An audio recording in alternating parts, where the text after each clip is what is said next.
특징주로 SFA 반도체를 보겠습니다. 근데 아시다시피 이제 SFA 반도체가 움직이는 것은 그 비메모리 관련된 모멘텀이 연속적으로 부각되면서 올라가는 것이어서 일단은 비메모리 관련된 언급을 이전에 한번 드리기는 했지만 다시 한번 좀 중요한 부분들 체크해 드리면서 SFA 반도체까지 같이 좀 말씀을 드려야 될 것 같아요. 그리고 비메모리 반도체 관련주의 흐름은 단기에 끝나진 않을 것으로 판단을 합니다.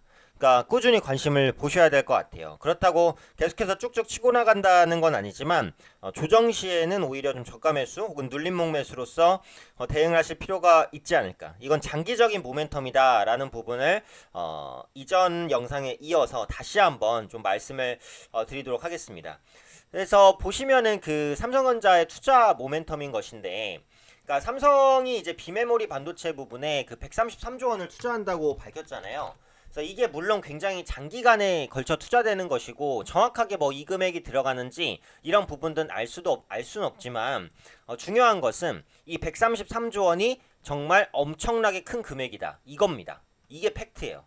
초고층 빌딩, 100층 이상 빌딩을 60개 이상 건설할 수 있는 돈이기 때문에 정말 큰 돈이다라고 보시면 될 것 같고, 반도체에 대해서 이전에 설명드렸지만 그 반도체 산업은 규모의 경제가 작용합니다.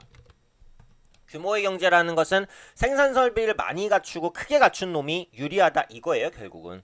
그래서 기존 산업에 있어서 그 유의를 점하는 기업이 글로벌 이익을 독식하는 구조예요. 그러니까 비메모리까지 국내 업체들이 경쟁력을 확대하겠다라는 거고, 오늘 보시면 새롭게 이제 정부에서도 비메모리 반도체를 육성하겠다. 왜? 지금 성장의 발등에 불이 떨어졌거든요. 1분기 GDP가 마이너스 0.3% 역성장을 했기 때문에 정부도 더 이상은 이제 성장률 둔화를 보고 있기가 어려워요. 그래서 그런 관점에 있어서 앞으로도 이런 첨단 산업에 대한 투자들은 지속될 가능성이 이제 높다 이렇게 보고 있죠.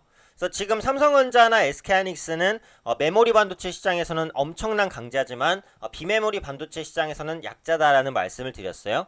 어느 정도까지 비메모리 반도체 시장에서 경쟁력이 떨어지냐면 중국 업체들까지 밀립니다. 그 정도로 이제 경쟁력이 떨어지고, 근데 이제 지금 당장만 보면 그 비메모리 반도체 시장이 메모리의 2배, 앞으로 4배까지 커질 것으로 보이고 4차 산업에서는 이 비메모리 반도체가 가장 우위를 점할 것으로 지금 보여지고 있단 말이에요. 그러다 보니까 이런 흐름들이 앞으로도 그 연장되고 비메모리 반도체 관련주가 계속해서 좀 움직일 수 있는 부분들이 나타날 거라고 보시면 돼요. 그리고 지금 이제 미국이 그 비메모리 반도체 시장 점유율에서 60%로 압도적으로 치고 갑니다. 그러니까 우리나라의 그 디램의 경쟁력을 미국이 지금 비메모리에서 갖고 있다고 보시면 돼요. 그러니까 메모리 하면 한국이고 비메모리 하면 미국이다 이거죠. 그러니까 지금 중국 같은 경우에도 제조 2025라는 기술 굵기 전략을 짜고 있는 상황이라서 쉽지는 않을 거예요. 하지만 삼성전자의 대규모 투자 그리고 정부의 지원 이런 부분들이 계속해서 이어진다면 모멘텀은 있을 수 있다라고 생각을 합니다.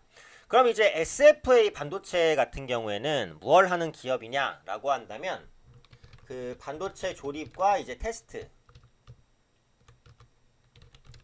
조립 및 테스트 사업을 이제 영위하고 있는 업체입니다. 그래서 이제 후공정 업체예요. 반도체는 전공정, 후공정 업체가 있는데 말 그대로 전후예요. 그래서 후공정 업체고 주요 고객사가 이제 삼성전자란 말이에요. 그러니까 이런 부분이 당연히 이제 주목받을 수밖에 없다라고 보시면 될 것 같고, 메모리 그리고 비메모리 관련해서 그 조립 패키징을 담당을 하고 있습니다. 그래서 올해 같은 경우 그 필리핀 공장이 증설이 되면서 실적 성장이 기대된다라는 그런 리포트들도 나오고 있어요. 그래서 그런 부분들이 투자 심리를 함께 좀 개선시키고 있는 것이다. 이렇게 보시면 될 것 같고, 이 SFA 반도체를 포함해서 이제 비메모리 관련된 종목군들을 이제 본다면 기본적으로는 이제 그 크게 두 가지죠.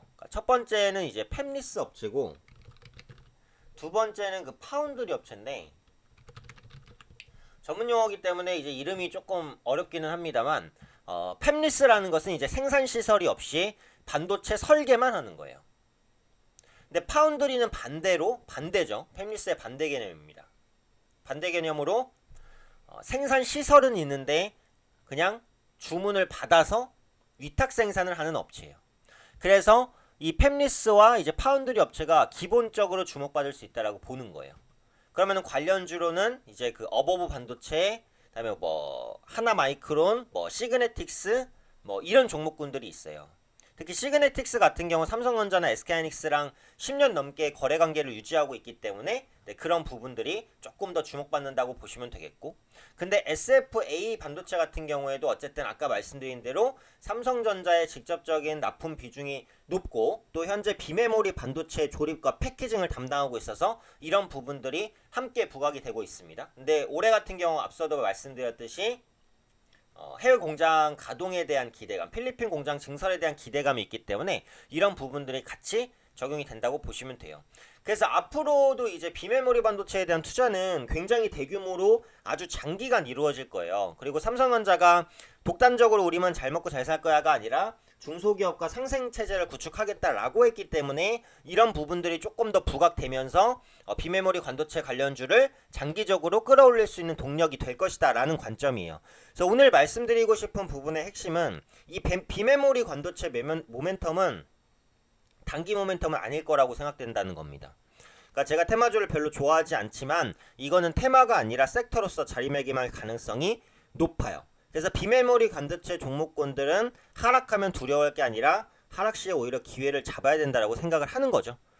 대신 이제 급등할 때 따라가는 뭐 예를 들어서 SFA 반도체 같은 경우 지금 위치에서 매수하는 거는 기술적으로도 사실 리스크가 굉장히 크잖아요. 그러니까 뭐 눌림을 이용해서 한다던가 아니면 차라리 2655원 신고가를 돌파할 때 따라잡는 전략. 그러니까 매매 타이밍만 잘 잡으시면 비메모리 반도체 종목군들은 트레이딩으로도 반복해서 수익을 낼 수 있다라고 생각을 하니까 비메모리 반도체 관련된 종목군들 SFA 반도체를 포함해서 아까 말씀드렸던 뭐 시그넥스라든지 뭐 하나 마이크론, 어보브 반도체 이런 종목군들 같이 좀 복합적으로 챙겨보시면 좋겠다. 이렇게 말씀드리도록 하겠습니다.